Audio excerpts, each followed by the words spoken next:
Avec la fin de la brigade cachée, on sait désormais que les sortants de Top Chef sont définitivement éliminés.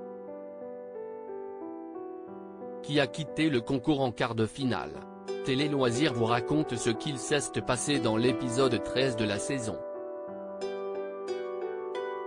Le moment tant attendu s'est produit.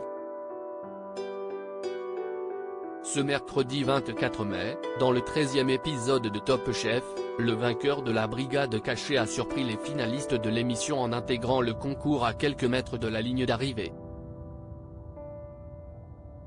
Et il s'agissait de Danny. Après 11 duels remportés haut la main, le jeune homme a porté fièrement ses manchettes rouges pour tenter de décrocher une 4e victoire d'affilée pour Hélène Darroze. Pour la première épreuve de la semaine, il ne s'est pourtant pas démarqué. Alexandre Mazia, chef 3 étoiles, et David Toutain, chef 2 étoiles et 2 étoiles vertes, ont challengé les candidats sur Intermère. Les deux cuisiniers ont chacun eu un coup de cœur différent, le premier pour le boudin araignée de Sarika et le deuxième pour le cœur d'agneau avec un visuel très cru d'Hugo, farci avec des épinards, des encornets, des moules, des coques et des huîtres. Top Chef 2023, qui se qualifie pour la demi-finale de la saison 14. Les deux concurrents ont donc chacun remporté un point mais il en fallait 2 pour se qualifier pour la semaine suivante. Le deuxième challenge, préparé par Alan Todon, chef d'un des plus grands palaces parisiens, et Guillaume Cabrol, chef boulanger du Georges V, consistait à réaliser une assiette gastronomique à base de pain.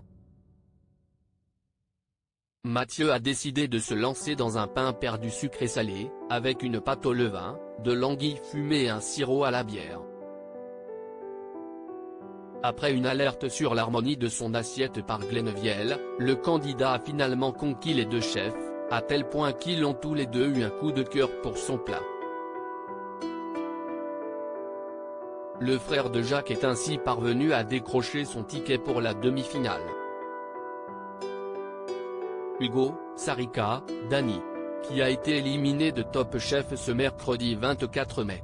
Lors de la 3e et dernière épreuve, Stéphanie Leclec, chef 2 étoiles et gagnante de Top Chef en 2011 et son chef pâtissier Pierre Chirac ont demandé aux quarts de finalistes de préparer un feuille à feuille avec une succession de couches dans l'assiette.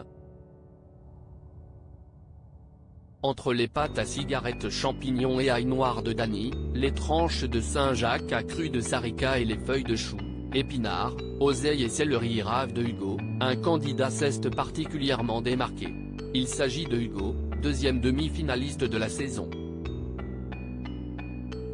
À la fin de l'émission, Sarika et Danny ont été départagés à l'aveugle par Hélène Darroze, Philippe Etchebest, Glennevielle et Paul Perret sur une bouchée autour du cabillaud préparé durant l'épreuve précédente.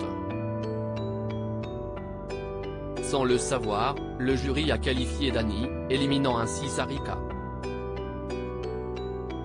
Je suis surtout déçu pour les chefs, j'avais envie de les rendre fiers, a confié la gagnante d'Objectif Top Chef, très émue mais fière de son parcours. À lire aussi Top Chef, ce gros piège mis en place par la production pour déstabiliser les candidats dans le garde-manger.